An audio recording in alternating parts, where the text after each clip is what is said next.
بسم الله الرحمن الرحيم، والصلاة والسلام على أشرف المرسلين.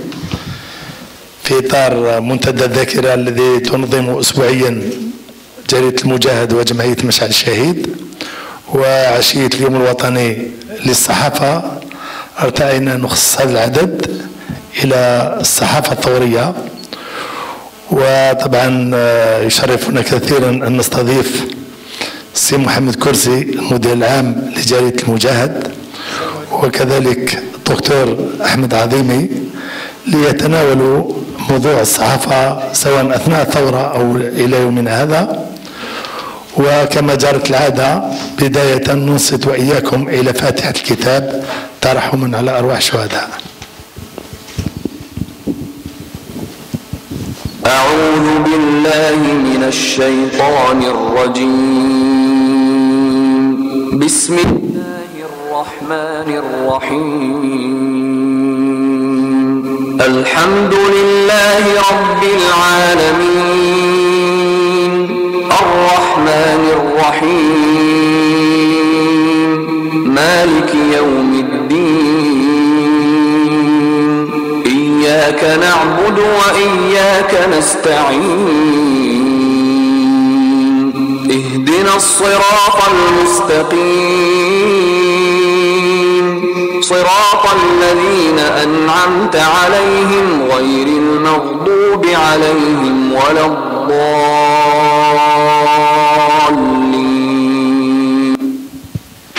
آمين. صدق الله العظيم. والآن نستمع للنشيد الوطني.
إذا مرحبا بكم في هذا المنتدى.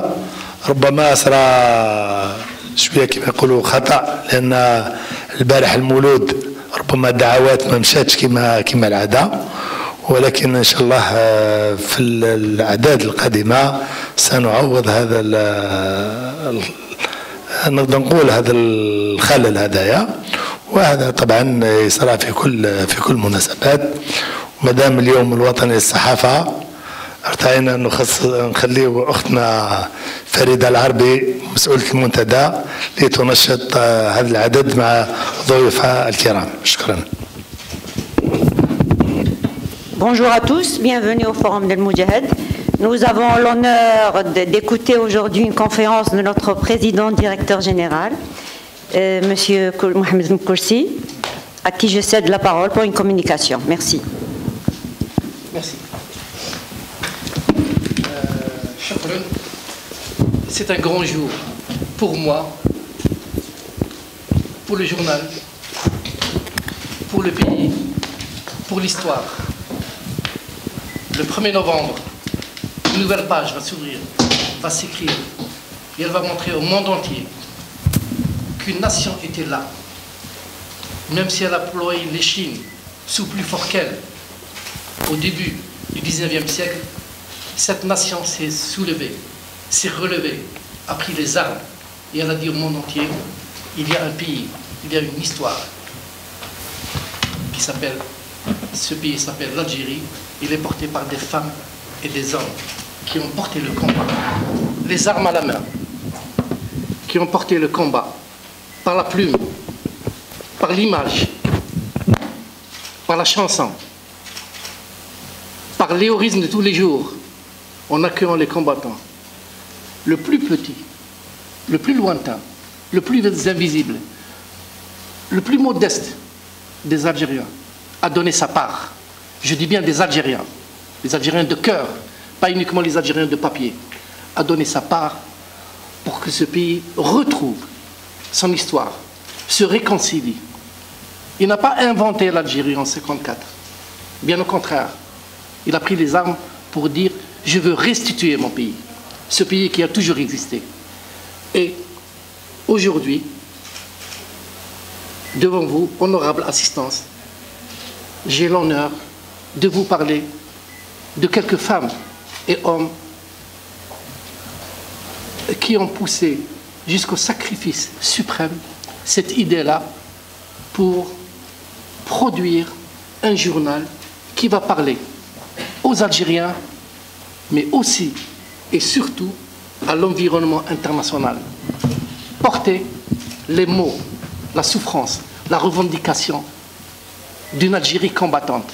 C'est vrai qu'à chaque occasion, alhamdoulilah, on se rappelle toujours, nous les anciens, mais aussi nos enfants, à travers les manuels d'histoire, ce que fut cette épopée.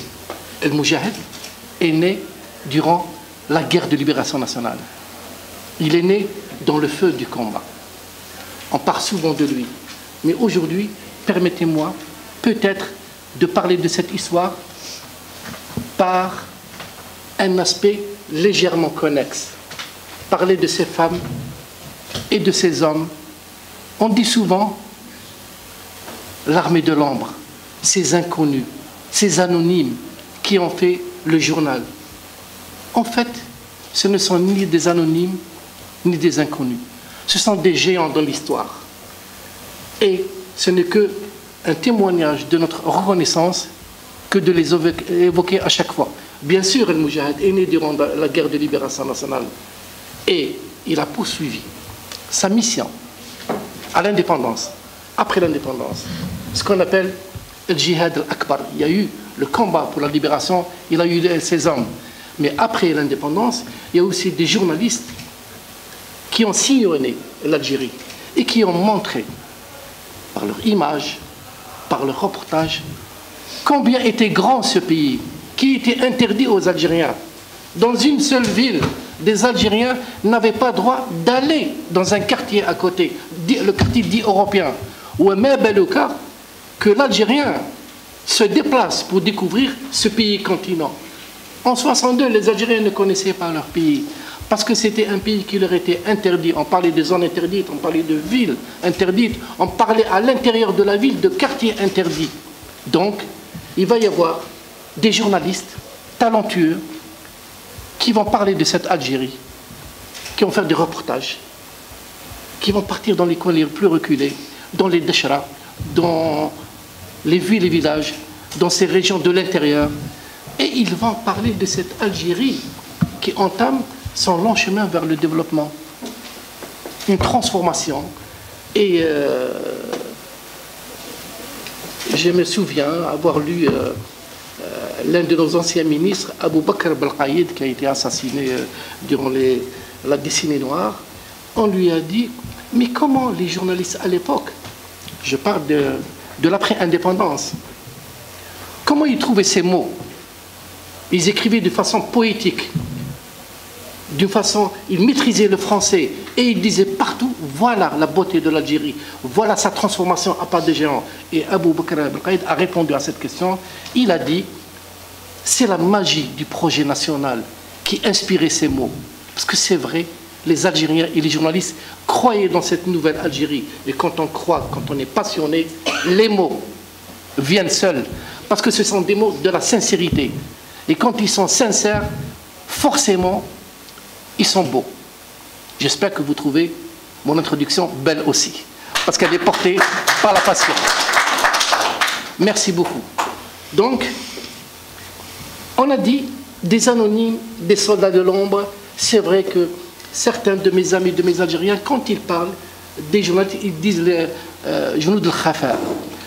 En fait, oui et non. Jounoud al-Khafa, parce qu'ils sont humbles, parce qu'ils sont modestes et parce qu'ils font un travail très important. Et à ce titre-là, ils ne sont pas petits, ce sont des géants. Mais il faudrait aussi qu'un jour, nous, et nos enfants prennent conscience de ces gens-là. Ce ne sont pas des anonymes. Ils ont marqué l'histoire et on doit se rappeler d'eux. Permettez-moi de présenter quelques noms. Je n'ai pas suivi l'ordre chronologique parce que ce qui m'importe dans cet exposé, c'est de dresser ce qu'on appelle, dans le jargon universitaire, la figure anthropologique du journaliste. À travers quelques noms, ندو مثال عن ما هو كان الصحفي بعد الاستقلال وأيضا قبل الاستقلال، صورة أنثروبولوجية عن هذا الصحفي. مثلا إذا تكلمنا alors là oui, est-ce que c'est possible? Oui. Non, c'est juste de baisser la lumière pour que la photo vienne. C'est possible? Je vais vous montrer quelques photos au fur et à mesure. D'accord, très bien. Merci. مثلا, bon, j'ai pris le premier, c'est un choix, et tous ces noms, en fait, ce sont des choix subjectifs. Mais ils donnent une idée de ce qu'était le Moujahid et de ce qu'il est. مثلا, Naït Mazi, parce qu'on est là, El Moujahid, et c'est un directeur qui a marqué, oui, qui a marqué l'histoire du journal. Qui est Naït Mazi? Naït Mazi est né en 1935 à Paris, fils d'un fellah émigré, originaire de la wilaya de Tizi Ouzou. Nourdine Naït Mazi a fait ses études au lycée Voltaire. À 16 ans, il rejoint le PPA MTLD. À partir de 1954, il devient journaliste au bureau de Libre Algérie. Jusqu'en 1956, date de son arrestation,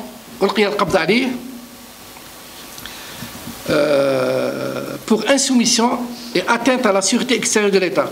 Il est incarcéré à la prison de la Santé, puis à Fresnes, puis 2 prisons en France. Jusqu'en 1957, après sa libération, il déserte l'armée française et se réfugie en République fédérale d'Allemagne. Après l'indépendance, il entre en Algérie et retourne à son métier, cette fois-ci comme rédacteur au journal Le Peuple. C'est un journal qui est né à l'indépendance. Il en devient chef de rubrique, puis rédacteur en chef adjoint en 1964. Après 1965, à la création du quotidien El Moujahid, il est nommé rédacteur en chef du journal, où il le promeut en 1971 directeur par décret présidentiel, pour dire l'importance qu'on accordait à l'époque à un directeur du journal. 10 ans plus tard, en 1980, il intéresse ses fonctions à sa demande pour devenir conseiller au cabinet du ministre de l'Information. En 1983, il est rappelé à la direction d'El Moujahid, puis nommé directeur général de l'entreprise El Moujahid, qui édite également le journal Horizon. Naït Mazi est décédé le 14 avril 2016. Voilà une personne qui a marqué de son empreinte El Moujahid de l'après-indépendance. Je peux aussi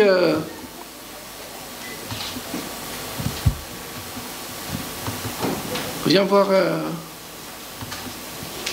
Oui, voilà. Naït Mazi est pratiquement à la fin de sa vie. Je peux aussi vous parler de Ilyas Hamdani. La plume de l'APS, d'Horizon et d'El Moujahid. Enfant de la Kasbah. Il était le patron de la nationale d'El Moujahid. Formateur, il a formé toute une génération de journalistes que Horizon par la suite va recruter. C'était un proche de Sir Mohamed Bougarra, colonel tombé au champ d'honneur le 5 mai 1959. Ilyas Hamdani, dans sa tête, est toujours resté un combattant, un moudjahid. Il n'est jamais descendu du maquis comme disent les gens qui l'ont côtoyé. Même au journal, il est resté vraiment un patriote jusqu'au bout jusqu'à la fin de sa vie. Je peux aussi ajouter, par exemple, Djamel Ben Saad, que j'ai eu la chance et l'honneur de connaître, parce qu'il est mort il y a quelques années. Djamel Ben Saad, natif de Messaad, mais adopté par Alger. Il est décédé en 2003 à l'âge de 63 ans, enfant de la Kasbah, dans le feu de la bataille d'Alger. Il monte au maquis c'est quelqu'un qui maîtrisait très bien la langue française. Et donc, sur sa Remington, à l'époque, la machine à écrire la Remington, il écrivait des articles pour défendre la cause algérienne d'une façon magnifique. C'est en français, dans une langue fine, racée, pour dire au monde entier, et évidemment aux Français, que l'Algérie est en marche. L'Algérie est là. Demain sera l'indépendance. Aujourd'hui a commencé. Et puis, il y a aussi des étrangers. Je peux citer Serge Michel. Voilà, Serge Michel. De son vrai nom, il s'appelle Lucien Doucet. Avait choisi ses prénoms en hommage à deux personnes qu'il admirait. Serge Victor, d'origine russe, et Michel Louise, féministe, anticolonialiste française. Il était, les Français disaient, traître pour la France, mais il est resté ce qu'on appelle un fantôme de la décolonisation. Là où il y avait des mouvements de libération, là où il y avait la misère sociale, là où il y avait l'oppression, on le retrouvait. Et évidemment, il a épousé la cause algérienne. Plus qu'une trajectoire individuelle, la fresque folle d'une époque, celle de la décolonisation. Dans les années 60, il y avait beaucoup de mouvements de libération. Et lui, il les représentait parfaitement. Il a travaillé comme reporter, caricaturiste, secrétaire de rédaction à la République algérienne, journal de l'UDMA, de Farhat Abbas. Après le déclenchement de la lutte armée en novembre 1954 et la suspension de la presse nationaliste, parce qu'à l'époque, la presse, la police coloniale a suspendu toute la presse algérienne nationaliste. Donc, il rejoignit en 1957 à Tunis la rédaction d'El Moujahid. Il participa à la création de l'APS. Mohamed Yazid, à l'époque ministre de l'information du GPRA, il l'a envoyé début juillet 1962 en mission à Alger. Il était chargé de récupérer les bureaux et l'imprimerie de l'Écho d'Alger. Quand l'Écho d'Alger a été interdit, évidemment, l'OAS a dynamité l'imprimerie. Et donc lui était chargé par Mohamed Yazid pour réparer cette imprimerie, et c'est pour ça qu'on dit qu'il est le père de l'imprimerie de la presse nationale. Alors, il organisa en 1963 la première session de formation des journalistes. Il a formé des journalistes algériens. Il lança avec Mohamed Boudia le quotidien Alger ce soir, pour lequel il obtient en 1964 le Grand Prix international des journalistes. Serge Michel. Il y a un autre Français, toujours vivant, il s'appelle Daniel Huguet. En vérité, il a pris le nom de Ali Habib, toujours vivant. Il a travaillé à Al Moujahid. J'ai eu la chance aussi de le côtoyer et de le connaître. Il est français de souche. Daniel Huguet.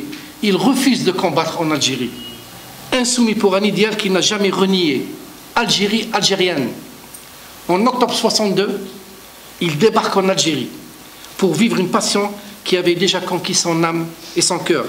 Être aux côtés des Algériens, dont le tiers de la population a été anéanti, exterminé pour les besoins d'une colonisation de peuplement durant la seconde moitié du XIXe siècle, et 2 millions sur une population de 8 millions arrachés à leurs terres, jetés dans les ghettos, parqués dans les centres de regroupement, un siècle plus tard. Il a réalisé des reportages qui restent un modèle du genre, non seulement par les techniques rédactionnelles, mais aussi par la profondeur des analyses. À l'époque, l'Algérie, comme on disait, était la Mecque des mouvements de libération à travers le monde, la Mecque des révolutionnaires. Et donc, El Moujahid aussi envoyait des journalistes un peu partout, là où les peuples luttaient pour l'émancipation. L'Amérique latine, Ali Habib y a été, avec ses différentes révolutions pour s'émanciper des régimes autoritaires. Son nom de cœur, Ali Habib, il disait « J'aime l'Algérie, je suis Algérie, je ne supporte pas qu'on me dise que je ne suis pas algérien, je ne supporte pas cette idée.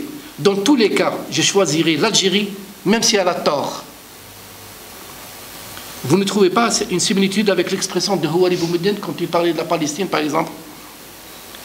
Il n'a pas cessé de témoigner son attachement à sa patrie, l'Algérie.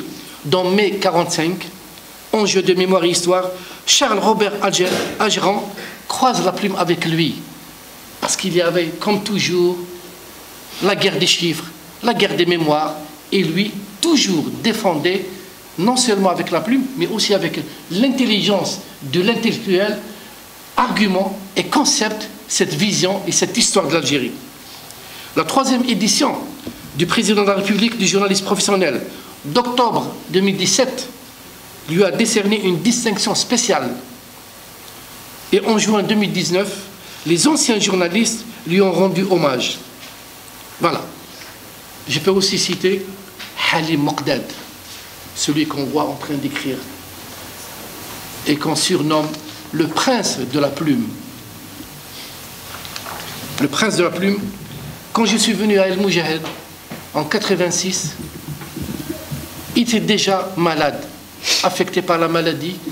Nous, jeunes, avec les anciens, on restait dans le couloir, premier étage, pour ceux qui connaissent, à côté de la République nationale, et on parlait. C'était animé. Et lui, la porte était ouverte de la nationale, il restait assis, il nous écoutait de loin avec un sourire. Comme il nous disait, je suis là, je suis votre aîné, voilà.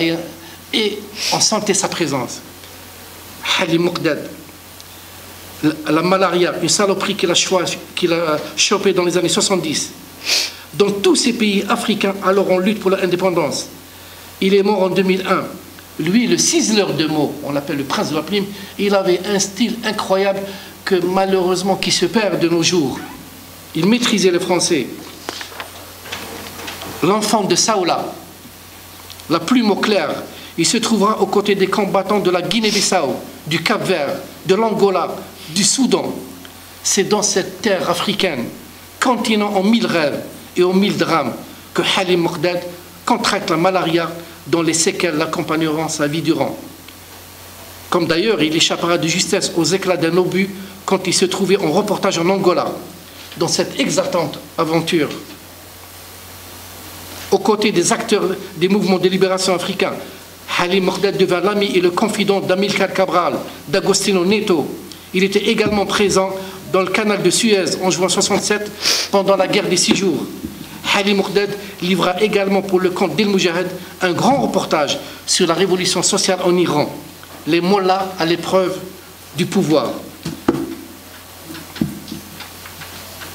Voilà quelques noms pour montrer un peu la richesse et les plumes qu'a eu la chance d'abriter et de connaître El Moujahid. Mais revenons en arrière, si vous le voulez bien. Revenons à ce 31 octobre 1954, à ce 1er novembre 1954, quand des Algériens démunis, ils n'avaient que leur foi, quelques couteaux, des pierres, pas armés du tout, ils se sont levés et ils ont ouvert une nouvelle page. Immédiatement, l'État colonial français va jeter toutes ses forces pour fermer et empêcher que cette révolution algérienne ne sorte à l'extérieur. Et donc il va exercer une censure féroce, un contrôle impitoyable sur l'information pour que personne ne sache ce qui se passe à l'intérieur de l'Algérie. Et donc,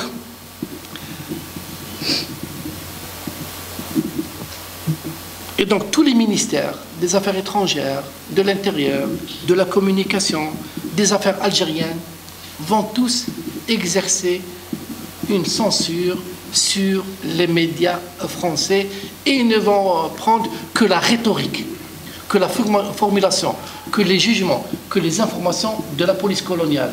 Donc, aux Algériens, au FLN, il fallait réagir.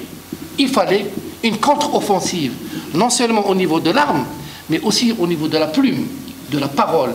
Et donc, c'est poser la nécessité d'avoir un organe, un média qui va parler de ce qui se passe en Algérie pour que le monde entier sache, pour qu'il soit au courant que ce n'est pas une question de bandits, de Felaga, de hors-la-loi, mais vraiment d'un peuple qui aspire à l'indépendance. Il fallait un média. C'est vrai que l'Algérie avait un journal avant, mais il fallait aussi un autre journal qui réponde à la nouvelle donne, une nouvelle donne à la fois militaire et d'information, de communication. Et donc, revenons aux petites choses de l'histoire, mais qui révèlent sa grandeur du même coup. En juillet 1955, quartier du Sendé, Houssine Belmili, c'est un instituteur et membre du FLN. Il présente une dactylo, une Algérienne dactylo, employée chez un avocat, Maître Boyer, un avocat français qui s'appelle Maître Boyer, à un homme.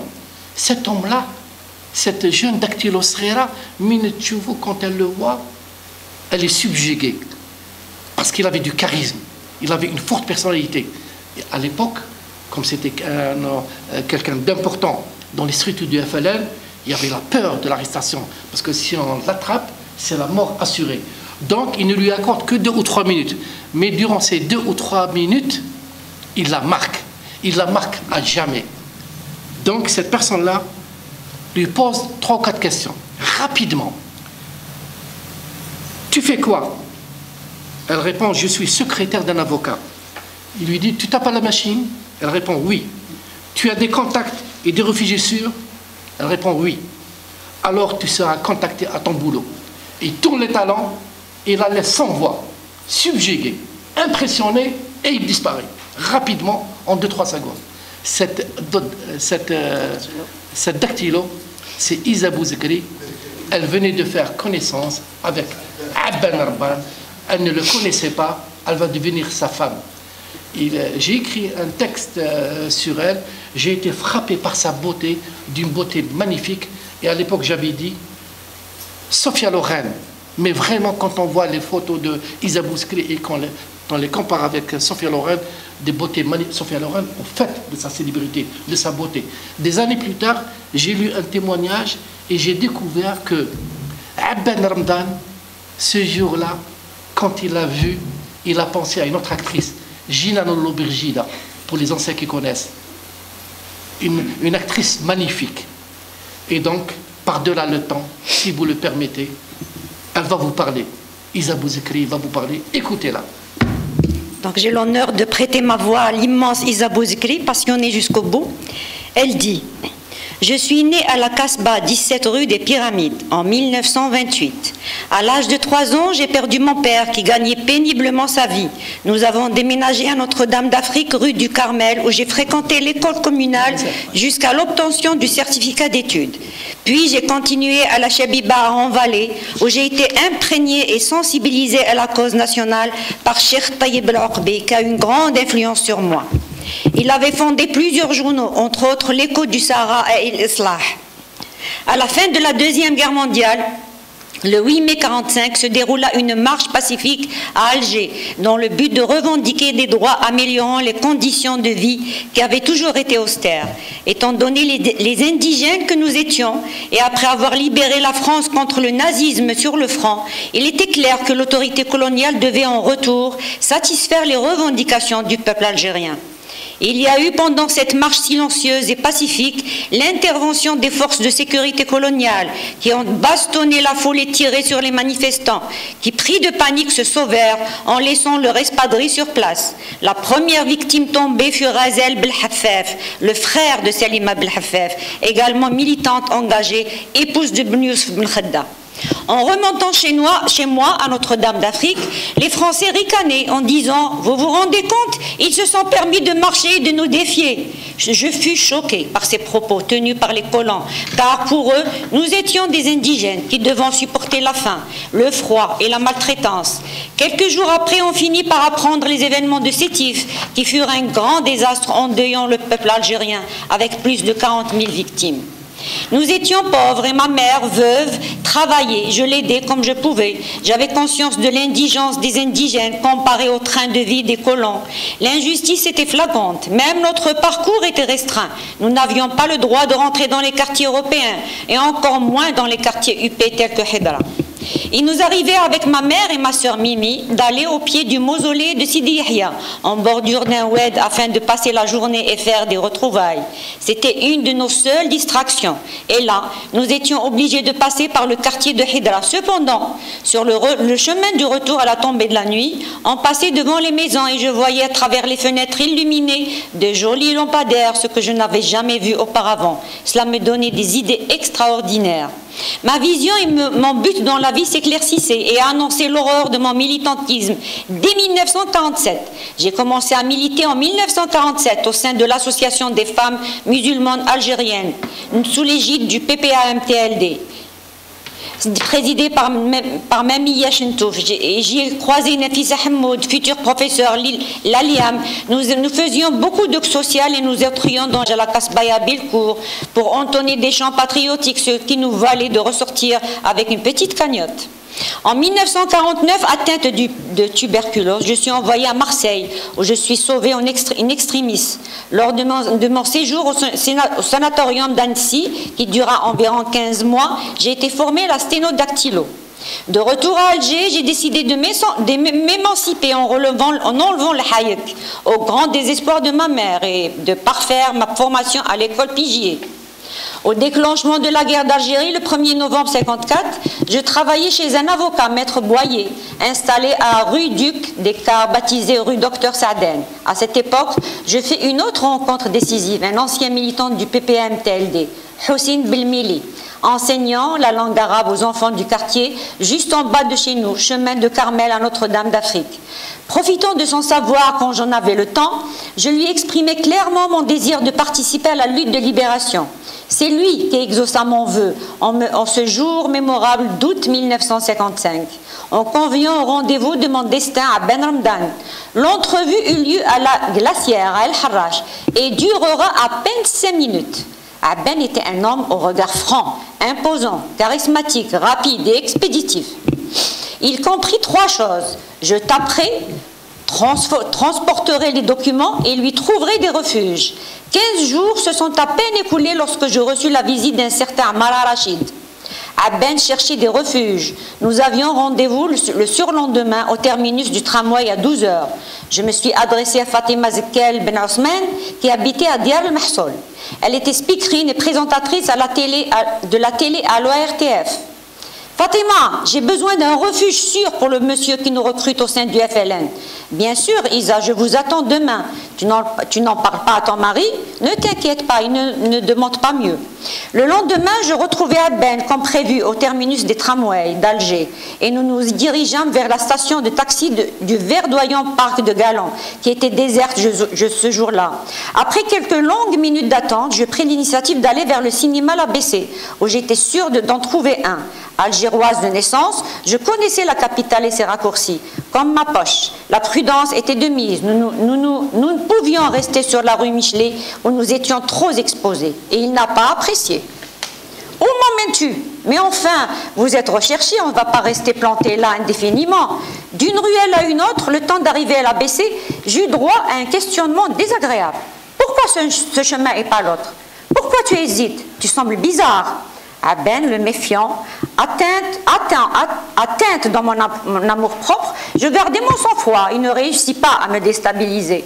Un taxi nous attendait comme je l'avais prévu. Plongé dans mes réflexions, je n'ai plus dit un mot. Je ne savais rien de cet homme et je ne pouvais m'expliquer sa réaction.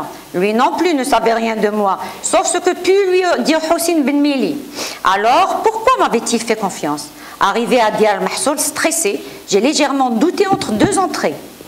Aben en profitait pour accroître le malaise. Pourquoi tu hésites encore? Tu ne sais plus où habite ton ami? Arrivé devant le pas de porte de Fatima, j'ai soufflé. Cette dernière, enthousiaste comme à son habitude, nous a reçus à bras ouverts. Mais là, c'en était trop et je me suis tournée vers lui. J'ai rempli ma mission et je vous dis au revoir. Je ne travaillerai plus pour vous. Arrête de dire des bêtises. Pourquoi tu prends la mouche? vous ne me faites pas confiance, n'insistez pas, je te contacterai, adieu. Il me tutoyait en plus.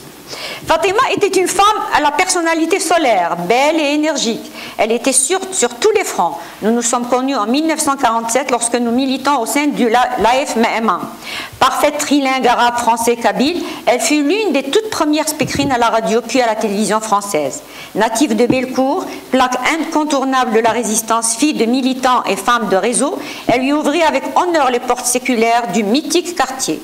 Sans le comprendre ce jour-là, j'avais passé le test avec succès. C'était, m'a-t-on dit plus tard, sa méthode pour tester ses futurs collaborateurs. Il pressait les gens comme des citrons pour savoir ce qu'ils avaient dans leur tréfonds. Abben n'était pas un homme lunatique, renfermé ou névrosé. Bien au contraire, il était extraverti, sympathique, toujours prêt à rire. Il appréciait le sens de l'humour, un beau trait de son caractère. Quelques jours après, se pointa Ammar al-Rachid, étudiant brillant, devenu entre-temps le bras droit de Abben. Il m'apportait des documents à taper, ce qui devint de plus en plus récurrent. Je profitais de mon poste de secrétaire pour faire ce travail solitaire, en catimini.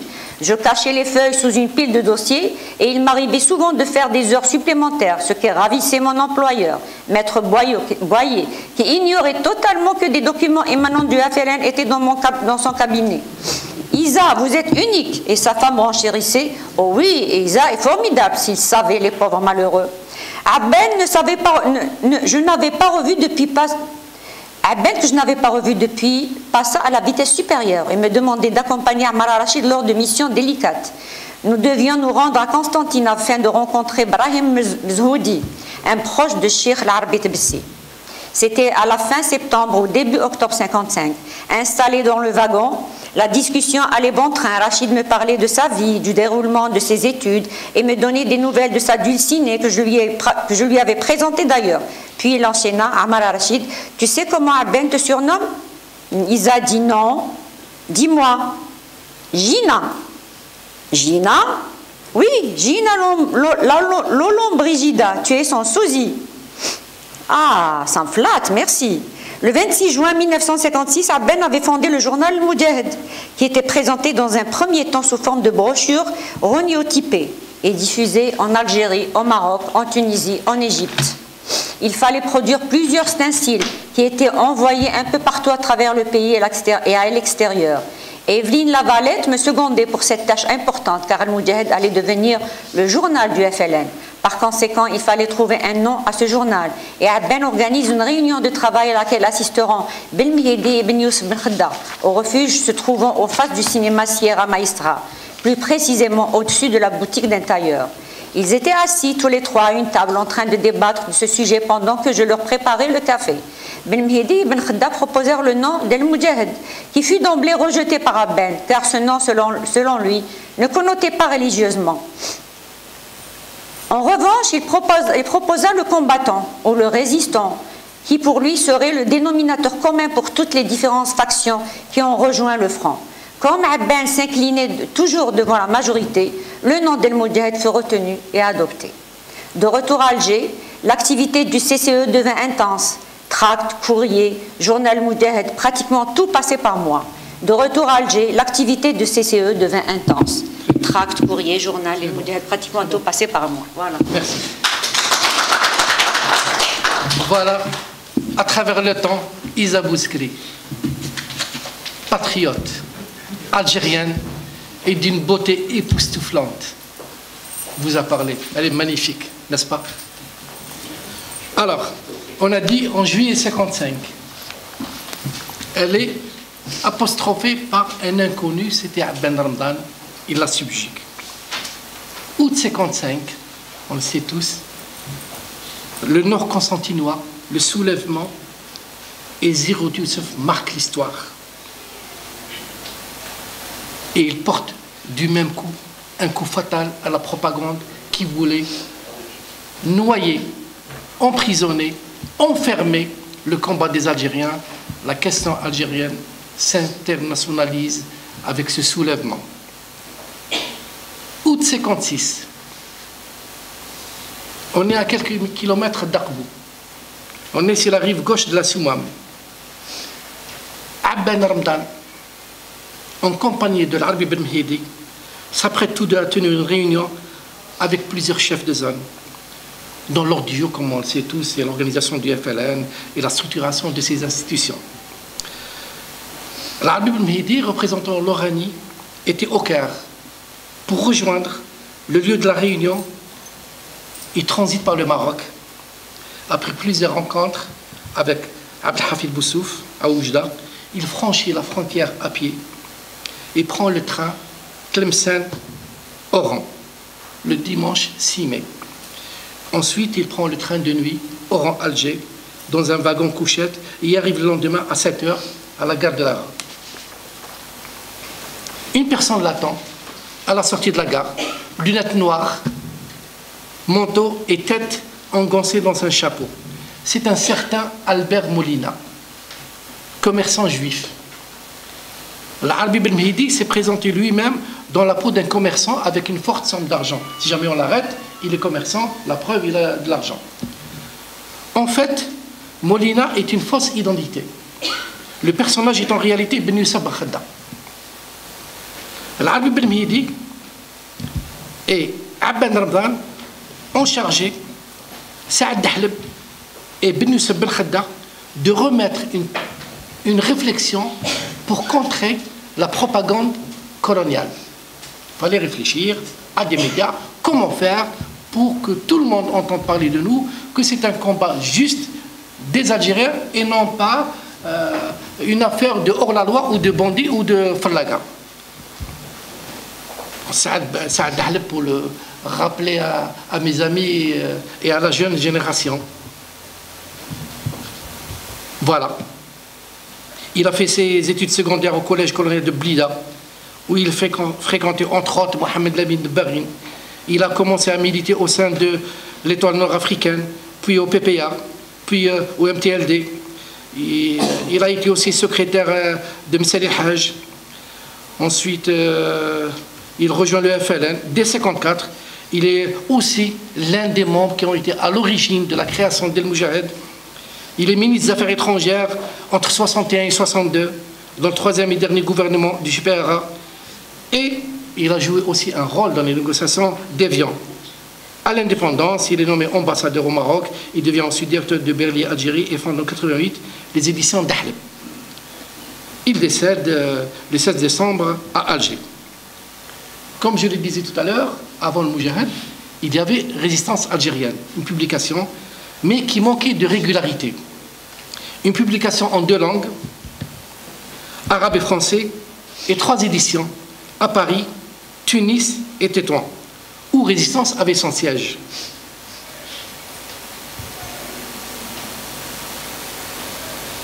Voilà la publication. Résistance algérienne, El Moqama al-Jazairiyya, journal qui existait avant El Moudjahid.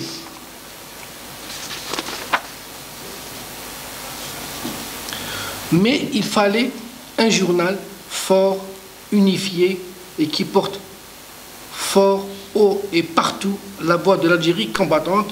Comme je l'ai dit, Résistance algérienne avait une parution plus ou moins irrégulière. Donc il fallait être présente de façon régulière, massive, puissante sur le flanc de la communication, et il fallait réfléchir à un journal qui sera, l'histoire aidant, El Moudjahid.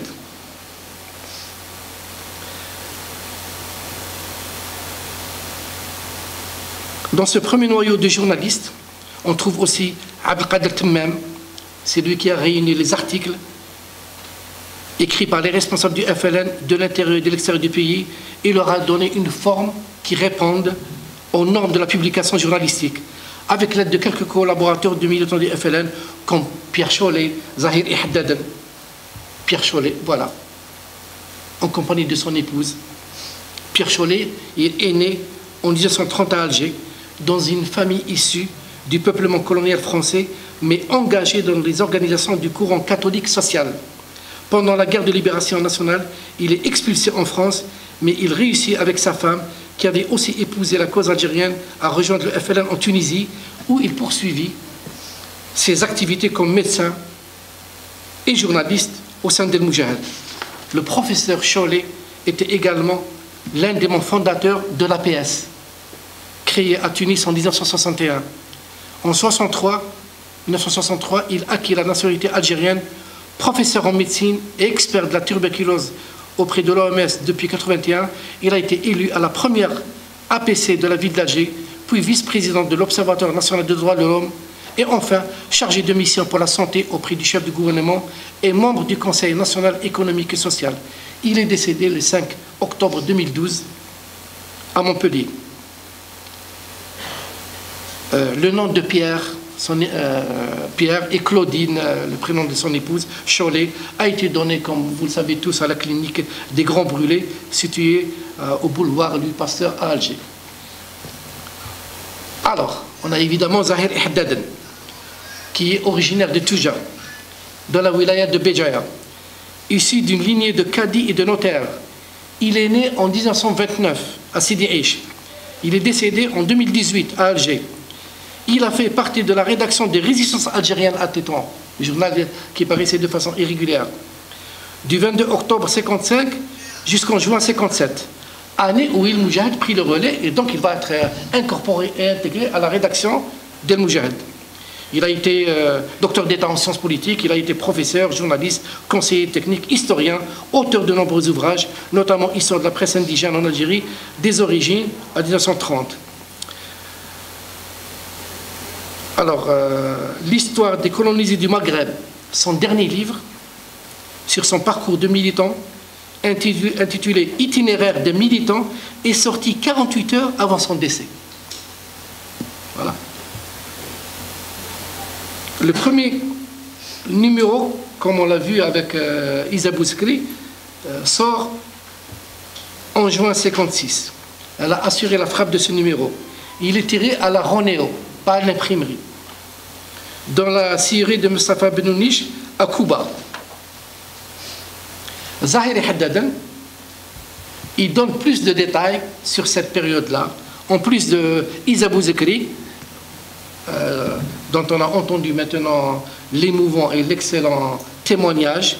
En plus de Isa Bouzkri, il y avait aussi une autre personne, Nassima Hablel, domiciliée au Hama, juste à côté du jardin d'essai, mais qui changeait de lieu de résidence à chaque fois pour réaliser sa frappe.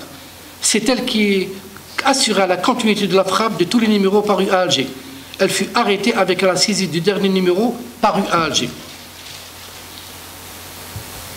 Nassima Hablel, voilà. Elles étaient belles, elles étaient magnifiques. Voilà Nassima Hablel. Elle est originaire de Mekla, en Kabylie, où elle naît en 1927.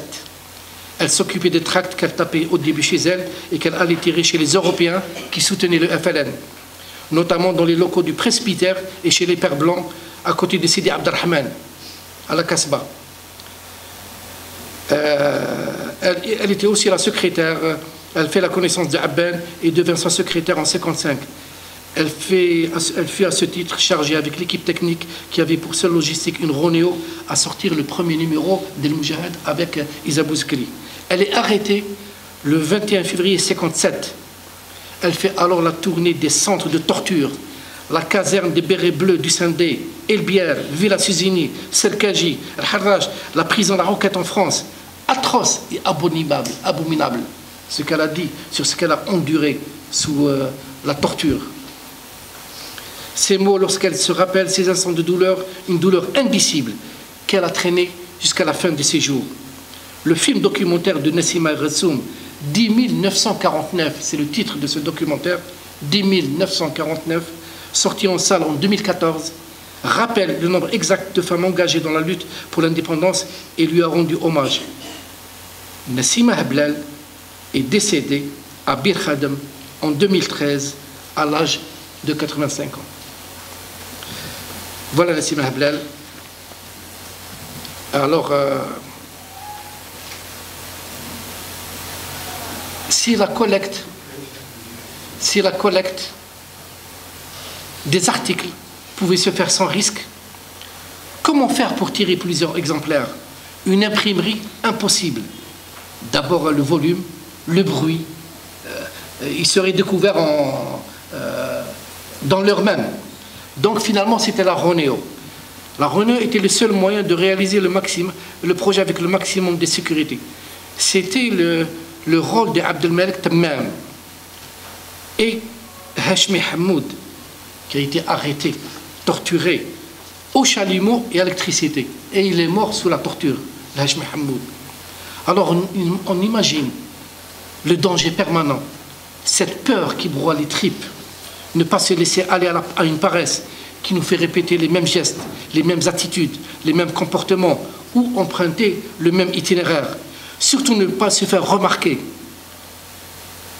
Des allées-venues, les Français remarquent que fait cet Arabe, que fait cet indigène, ces gens qui rentrent et qui sortent d'une maison, donc il fallait faire très attention. Et donc, on a aussi un autre témoignage, Evelyne Saphir Lavalette, qui a aussi vécu cette période, et elle témoigne. C'est elle qui a imprimé à la Ronio les premiers numéros d'El Moujahid. Qui est Evelyne Lavalette?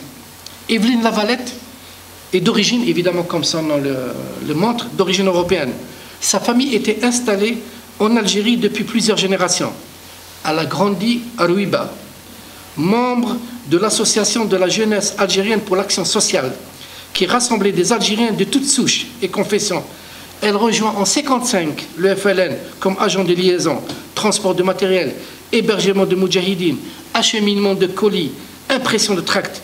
Elle est arrêtée le 23 novembre 1956 par la police française et torturée, incarcérée sous le numéro 3590. Et donc, elle retourne contre l'administration carcérale cette identification. Elle dit « Je suis la princesse 3590 ». Son numéro d'écrou, elle le retourne et je dis « Je suis la princesse 3590 ». Elle est libérée en 1959. À l'indépendance, elle est élue à l'Assemblée constituante, puis à la première Assemblée nationale de 1964. Elle participe à l'étude et à la mise en place du système éducatif. En 1967, elle épouse le journaliste Abdelkader Saphir et travaille jusqu'à sa retraite au ministère du Travail. Evelyne Saphir Lavalette aura attendu ses 86 ans pour dire comment ces personnes étaient modestes, humbles, discrètes. Elle a attendu ses 86 ans après le décès de son mari pour parler d'elle dans un livre.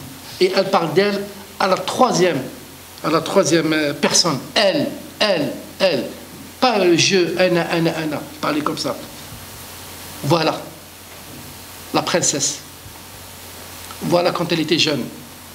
Evelyne Lavalette, la princesse 3590. Alors, les premiers numéros, évidemment, paraissaient dans la clandestinité à Alger.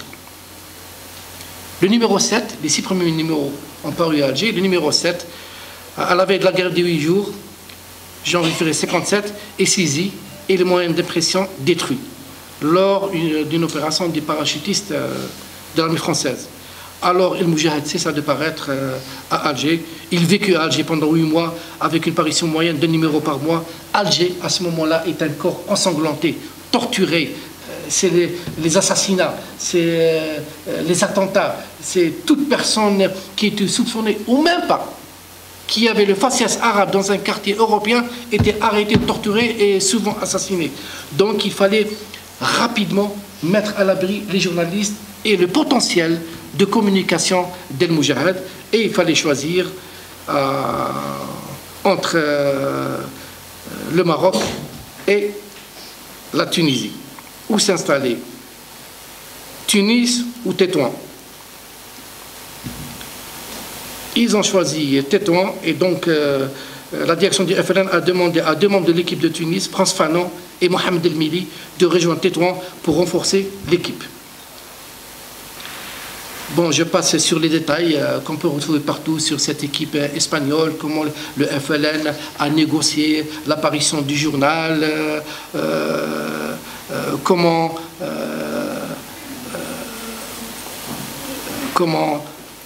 aux côtés de Reda Malek, arrivé de Rabat, Frans Fanon, Mohamed El Mili, arrivé de Tunis, tous les rédacteurs des résistances algériennes étaient réunis, et donc là, Belkhada annonce l'arrêt de la publication de toutes les éditions de résistance algérienne, et il dira dorénavant, seul El Moujahid est le porte-parole du FLN et de la Révolution.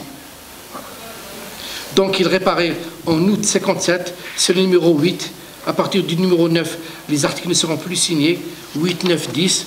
Ensuite, il a connu un épisode qui a été rappelé à d'autres reprises, la falsification par le service d'intoxication de l'armée coloniale de quelques articles, parce qu'ils interceptaient les flancs,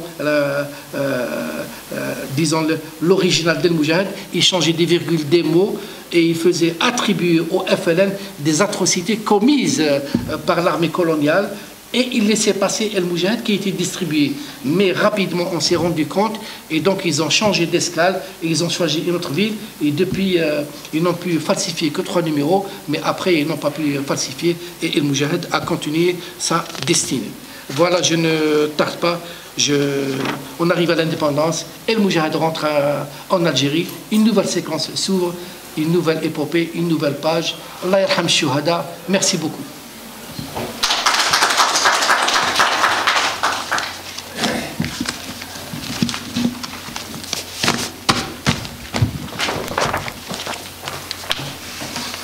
C'est Ademi.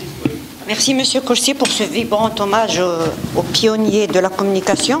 Donc Monsieur Ademi, professeur à la faculté de l'information et de la communication, l'Université d'Alger 3, va nous présenter une communication sur la presse révolutionnaire face à la propagande coloniale. تفضل Monsieur Ademi.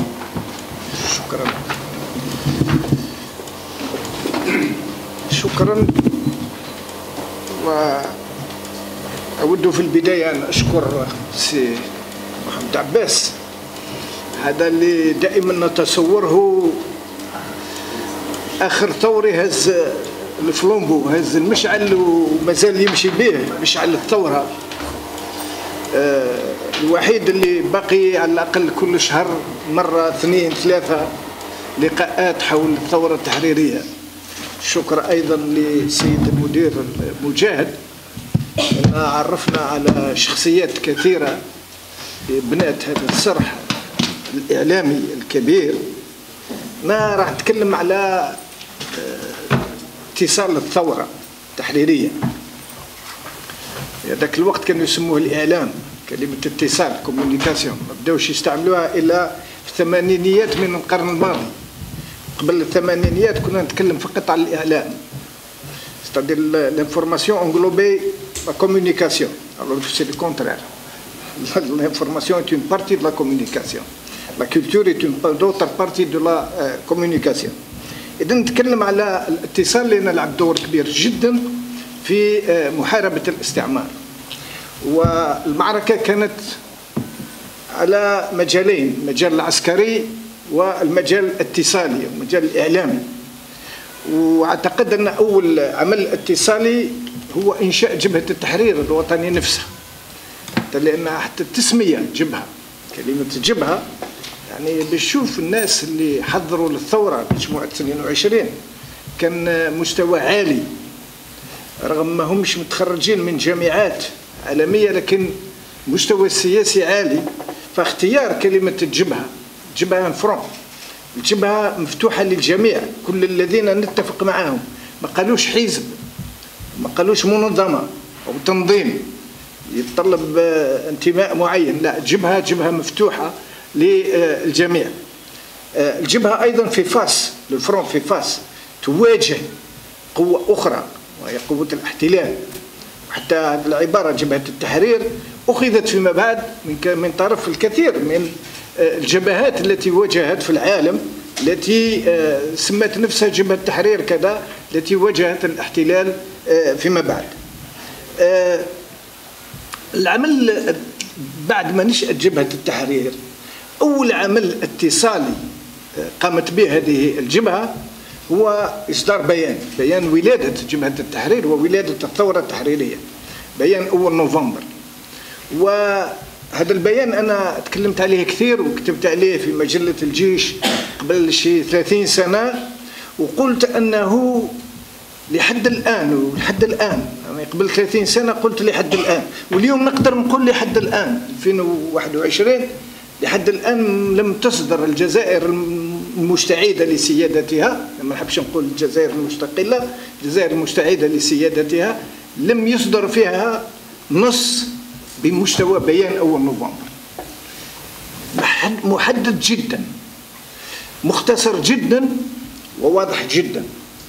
هذا البيان الذي صدر وزع ليلة أول نوفمبر 54 على بعض شخصيات، محامين، صحفيين، أرسل لبعض الجرائد التي كانت هنا في العاصمة.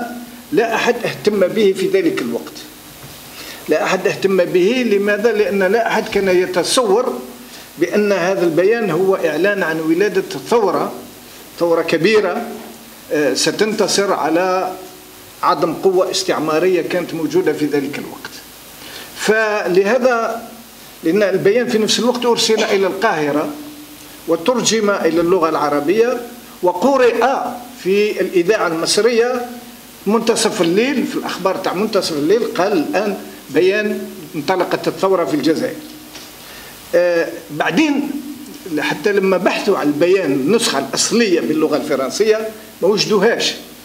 بعد قبل سنوات قريت بأنه وجدوا النسخة الأصلية في بيت في ولاية تيزي وزو، وين كتب هذا وين ضربوه كتبوه، ما نقولوش لا سيزي الوقت هذاك با سيزي، دونك ضربوه بالآلة الراقدة. طيب، فهذا البيان أنا طبقت عليه قاعدة تاع تحليل المضمون، هي طريقة لتحليل المضمون، طريقة الأسوال، وضع طريقة من يقول ماذا لمن كيف وبأي هدف، كي دي كوا أكي كومون إي كليفي.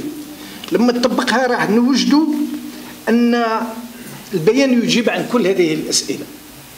قول احنا مجموعة من الشباب الذين ألينا على أنفسنا إلى آخره، كلكم تعرفوا البيان هنا، ولما موجه للجزائريين ولحتى الفرنسيين حتى يدركوا ماذا نريد إلى آخره. بيان واضح تماما. إذن يمكن نعتبر باختصار أن هذا البيان يعتبر أول عمل اتصالي للثورة التحريرية. وبعد 54 كان قادة جبهة التحرير الوطني حيثما ذهبوا كانوا يعطوهم نسخ من هذا البيان باش يبينوا بأننا ماناش قطاع طرق ولا فلاقة ولا أي شيء، إنما جبهة أنشئت وجدت من أجل تحرير الوطن. ممكن النقطة الثانية التي أود أن أتحدث عنها، استغل وجودي هنا في المجاهد جريدة صادرة باللغة الفرنسية، هي كلمة ثورة وكلمة حرب. لأن المؤسف جدا هو أن خاصة الصحافة الناطقة باللغة الفرنسية لما تتكلم عما حدث بين 54 و 62 تتكلم عن لا غير d'Algérie. Or ce n'était pas une guerre. Ce n'était pas du tout une guerre. C'était une révolution. Ce qui s'est passé entre 54 et 62 n'était pas une guerre. مستحيل يكون حرب. علاش؟ لأن كي نقولوا حرب نعطيو رخصة للقوة الاستعمارية باش تمارس الحرب بكل ما تطلبوا الحرب من عنف وغير ذلك. Or c'était pas une guerre, c'était une révolution. و 54 62 الثوار نتاعنا كانوا يقولوا ثورة، ما كانوش يقولوا حرب. ما كانتش حرب. الحرب تتطلب وجود قوتين إذا ما مش متساويين قرب لبعضهم. حرب ضد من؟ جيش عارمرم كان أقوى واحد من أقوى الجيوش العالمية في ذلك الوقت رغم انهزامه في الحرب العالمية الثانية، لكن الجيش بقى، لأن هتلر لما احتل فرنسا بقى الجيش. كاين اللي راحوا انتقلوا مع الحكومة الفرنسية، بقات الدولة الفرنسية بقات قائمة، وبعد وكاين اللي مشاو مع دوغول وكاين اللي التحقوا، لكن بقات الدولة قائمة. وبعد الحرب العالمية الثانية مع مشروع مارشال الجيش الفرنسي أصبح من بين أقوى الجيوش في العالم في ذلك الوقت. ضد من يحارب هذا الجيش؟ هل كان يقابلوا جيش آخر؟ جيش التحرير الوطني مجرد مجموعات قليلة في 54 55 من بعد 56 باش تكونت الوحدات العسكرية، واغلبها كان على الحدود الشرقية والغربية. وفي حرب بعد ما جاء دوغول عاود تفتتت الوحدات إلى مجموعات قليلة. إذن لما نقولوا حرب بين من ومن، هي الثورة قامت ضد مال، ضد احتلال. والفرنسيس ما يحبوش كلمة ثورة، لأن كان لي نقاش مع أستاذ فرنسي قلت له لأن لو كان تقبلوا الثورة وش معناها؟ معناها أن المبادئ التي تسود العالم الآن هي مبادئ الثورة الجزائرية، لأن الفرنسيس يقولوا بأن العالم الآن، العالم هذا المتحضر، يمشي بمبادئ الثورة الفرنسية، ليبرتي إيغاليتي فراترنيتي. Il se trouve que ces trois principes لقوا روحهم وجها لوجه مع شعب يطالب بنفس المبادئ، الحرية والأخوة والمساواة وحقنا أننا نعيش كبشر. وقامت الثورة ضد، من أجل نفس المبادئ، ضد الدولة اللي تحمل نفس المبادئ وانتصرت عليها. إذا المفروض لو عرفنا كيف نروج لثورتنا ولمبادئ ثورتنا، فأن ما يسود العالم الآن من هذه الأفكار هي نتاعنا. أن الثورة الفرنسية انهزمت في 1962، والمؤسف أن أنا لما نقرأ في جريدة فرنسية وكتاب جزائري ونلقى كلمة لاغير دالجيري أتأسف كثيرا، نعتبرها خيانة لأرواح الشهداء. بعد إذن بيان أول نوفمبر، حرب المفاهيم والمصطلحات، لاغير دي كونسيبت، غير ريفولوسيون، جات الجرائد. ما نرجعش الجرائد، ما نتوقفش عندها، لأن سي محمد تكلم عليها وتكلم على جريدة المقاومة، تكلم على المجاهد. نضيف فقط أنه نتيجة أو نظرا لقوة المجاهد وتأثير المجاهد، لأنه كان يرسل إلى كل وكالات الأنباء العالمية، كان يرسل إلى شخصيات سياسية، رؤساء وزراء في العالم، ترسل لهم نسخ من المجاهد. كان سي محمد ذكر الأستاذ إحدادا زهير، كان أستاذي وأصبح فيما بعد صديقي، وكنت نزوره في بيته الله يرحمه. زهير إحدادا كان في المغرب، وكان يتلقى نسخة من المجاهد تطبع في تونس، ويبعثوا لهم الفلون، هذا الفلون اللي يطبعوا به الجريدة في ذلك الوقت، ويتلقاه في الناظور، ويديه يطبعوا عند واحد اسبانيولي يطبع 2000 نسخة، ويرسل من ثم يرسل. هو كان مكلف بأوروبا الغربية وأمريكا اللاتينية وأمريكا الشمالية إلى آخره، يرسل لهم الجريدة يرسلها للصحف ووكالات الأنباء وشخصيات، منها دوغول كان يرسل له كل ما يصدر عدد يرسل له نسخة من المجاهد. وصبحت وكالات الأنباء تنتظر صدور المجاهد باش تأخذ منها المعلومات، لأنها كانت أكثر مصداقية من الصحافة الفرنسية. لهذا أنهم وصلوا إلى حد تزوير أعداد من المجاهد. كان نظم ميديا ماركتينج تاع صديقنا سي يوسف عقون، نظم ملتقى حول المجاهد في قصر الثقافة قبل حوالي 14 سنة تقريبا، وحضروا كل الشخصيات اللي كانوا مازال على قيد الحياة، حضروا ولقاو مداخلات، وجابوا لنا حتى النسخ المزورة. النسخ المزورة هذه أنه خلقوا على جالها مكتب في المطار تاع هنا في الدار البيضاء، لأن الطائرة اللي كانت ترسل فيها النسخة لفلان من تونس تهبط في ألجي وبعد تمشي للمغرب.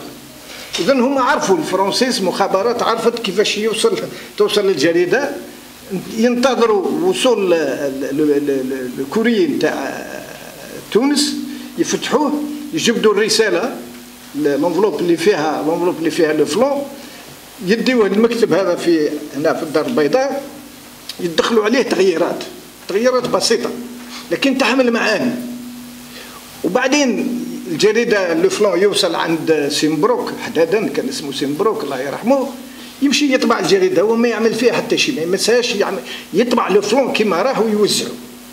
فيقول لي أنه لاحظ لما مظاهرات 11 ديسمبر وشفناه العدد هذا المزور، يتكلم على مظاهرات صاخبة المجاهد، لكن الصورة واحد مالورو الجيريان داير يدو في جيبه ويمشي في الشارع في بلكور، ما كان لا مظاهرات لا صورة. هم واش عملوا؟ نحاو صورة تاع المظاهرات وحطوا هذه الصورة، معناها كذب ما كايش منها.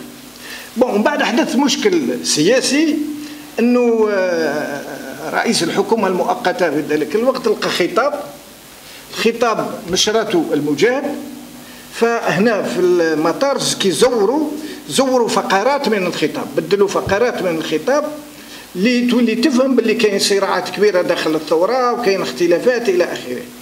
طبعا حدادا لما وصلت الجريده طبعها ووزعها، يزيد الله يرحمه محمد يزيد كان موجود في امريكا في هذاك الوقت وكان طلع على الخطاب من قبل، كلم حدادا وقالوا واش درت؟ قالوا كيفاش تمس الخطاب تاع الرئيس وغيرت فيه؟ قالوا انا ما مسيتش، انا ما نقدرش حتى نمس لان الفلان ما نقدرش نمسه.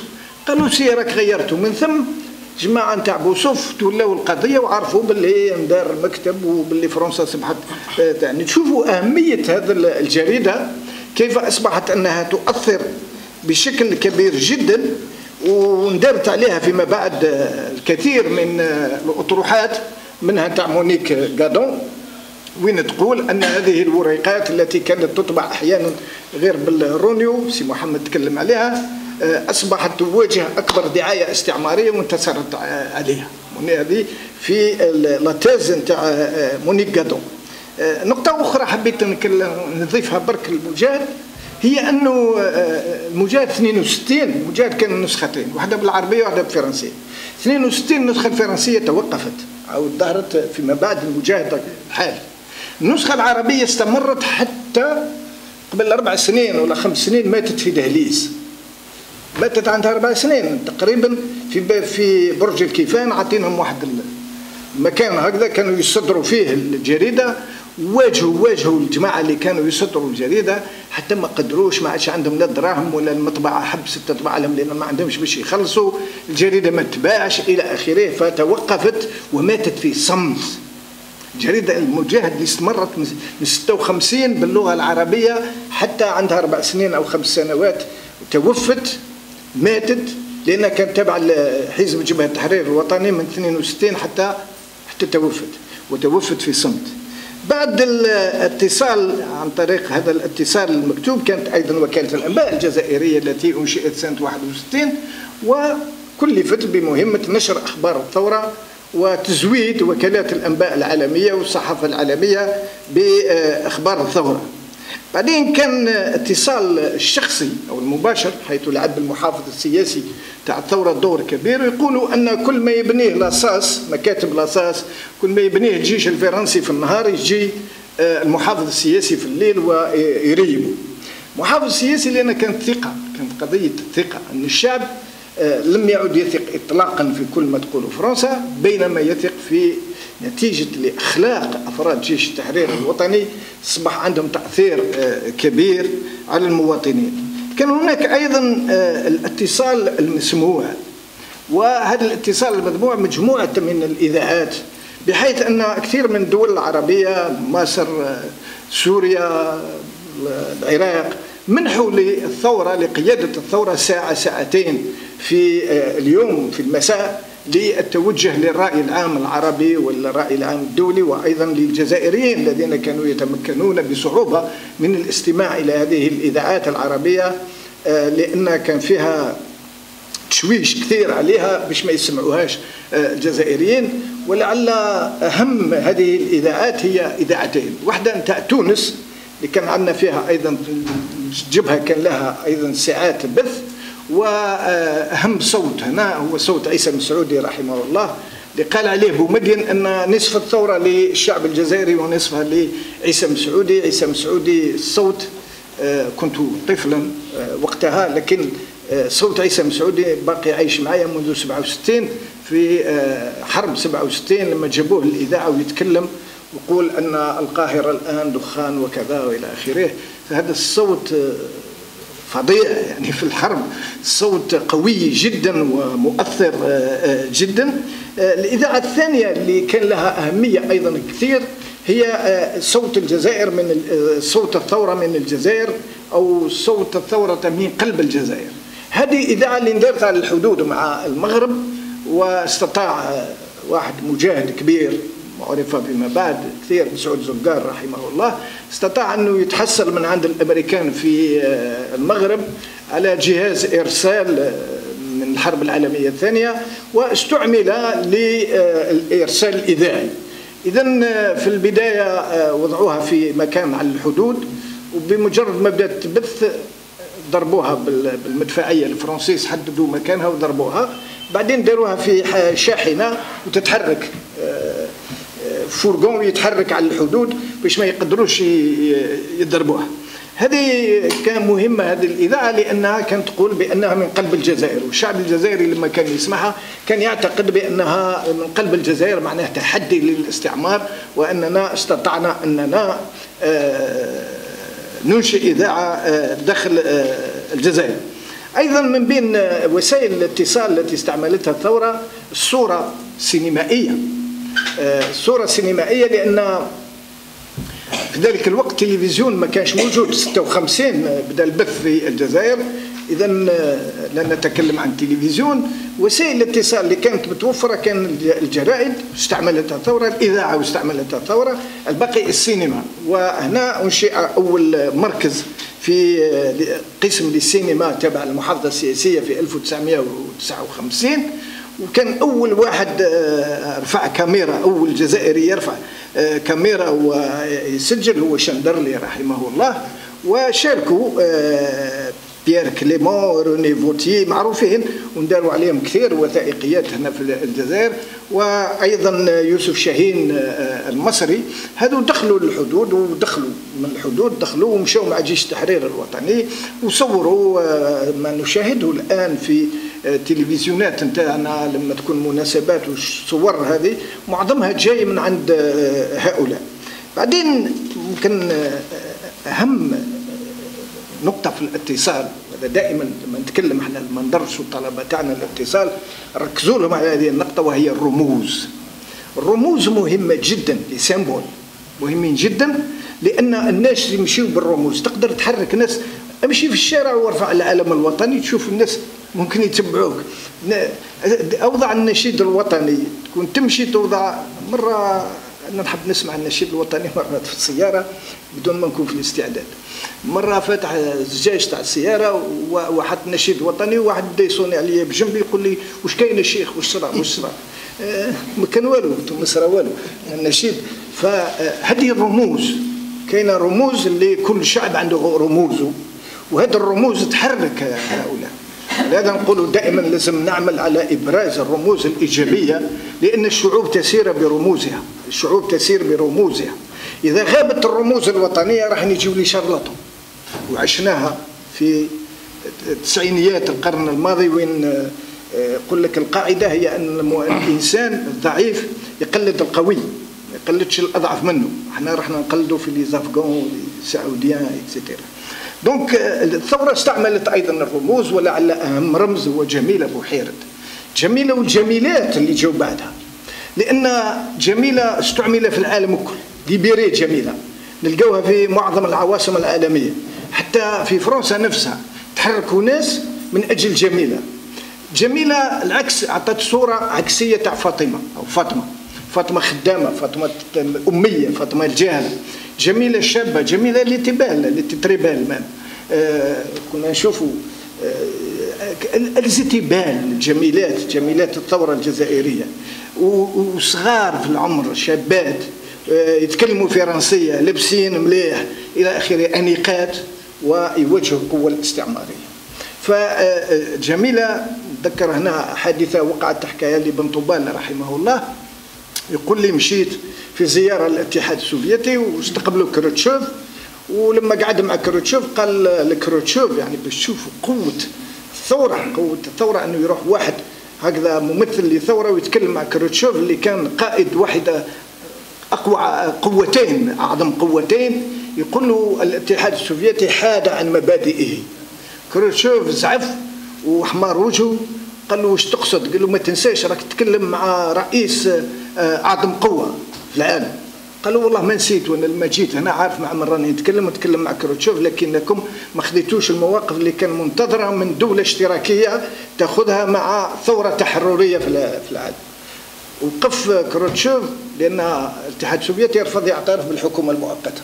الصين اعترفت، كانت أول دولة غير عربية تعترف بالحكومة المؤقتة. كروتشوف الاتحاد السوفيتي ما اعترفش حتى النهاية. وقف حكموا من يده قال له أرواح، ده النافذة نحريدو قال له انظر واش مكتوب برا. كان لافتة كبيرة قدام الرئاسة الروسية ليبيري جميلة بالروسية. قال له مكتوبة ليبيري جميلة. قال له هذا عمل إنساني، حتى في فرنسا رفعوا لافتات كما هذه ليبيري جميلة، عمل إنساني. جميلة ينجن فيه في الحبس كذا إلى آخره. قالوا له كان تنحيوا جميلة وتحطوا لالجيري هنا يعود عنده معنى سياسي، ليبيري لالجيري. دونك جميلة والجميلات اللي جاوا من بعد، جميلة بوباشا وغيرهم، لعبوا دور كبير جدا في إعطاء صورة أخرى عن الجزائريين غير الصورة اللي كانت مدها فرنسا بأننا شعب متخلف وهمجيين وجاوا يحضرونا وقرنوا كذا، ومع ذلك ما وصلوش يحضرونا إلى آخره. فجميلات مدوا صورة أخرى، حتى لمو التسمية التسمية جميلة سهلة باش ينطقها أي واحد غير جزائري. النشيد الوطني أيضا لعب دور كبير جدا، وهذا النشيد مازال الآن لما يشاركوا به في المسابقات الدولية نتاع الأناشيد الوطنية يدي دائما الجائزة الأولى. نشيد قوي جدا بكلماته وبموسيقاه. مرة مع واحد من لبنان أستاذ كبير شيخ لعله مات الآن الله يرحمه، من الشيعة نتاع لبنان، يقول لي احنا لأن وقفنا بقوة مع الثورة الجزائرية وساندناها، يقول لي إلى درجة أننا غيرنا لكم شوية في النشيد، نقول قسما بالنازلات الماحقات. قال لي احنا جتنا قوية أننا نقسم بالنازلات، قلنا قسما برب النازلات الماحقات، زادوا رب لأننا نقسم بالله ولا نقسم بالأشياء الأخرى.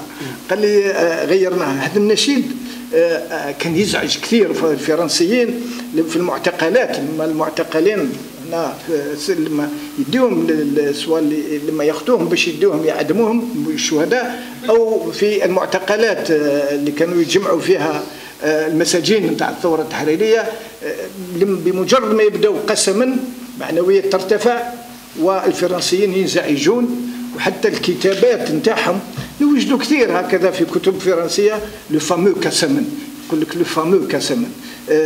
أقلقهم. وسائل أخرى هكذا وأنهي وسيلة أخرى استعملت أيضا بقوة هي الفرقة الفنية لجبهة التحرير الوطني. كان جبهة التحرير عندها فرقة موسيقية، وحيثما ذهبت إلا تركت تأثير كبير جدا. نقطة أخرى أيضا هي فريق كرة القدم الجزائرية. هذا الفريق اللي ما خسرش المقابلات تاعو، وحيثما ذهب بين بأنه هناك وراء هذا الفريق كاين شعب متحضر، شعب قوي، شعب مجند. لأن هذا الفريق اللي كانوا معظم اللاعبين فيه ما نتوقفش عنده لأن تعرفوهم كثير وكثير عملوا عليهم كثير وثائقيات، لكن لما ناس كانوا يلعبوا في فرق كبيرة فرنسية تركوها والتحقوا بالثورة.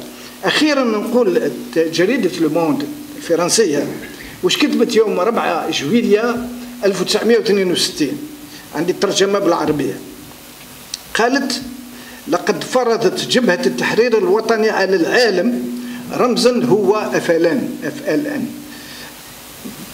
يعد أكثر فعالية في وقتنا الحاضر.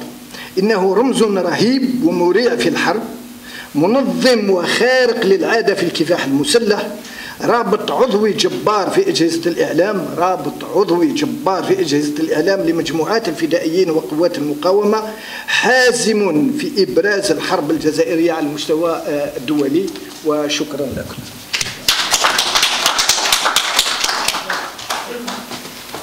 Merci, monsieur Adimi, le professeur Adimi. Donc, je crois qu'il y a un confrère à moi qui veut intervenir.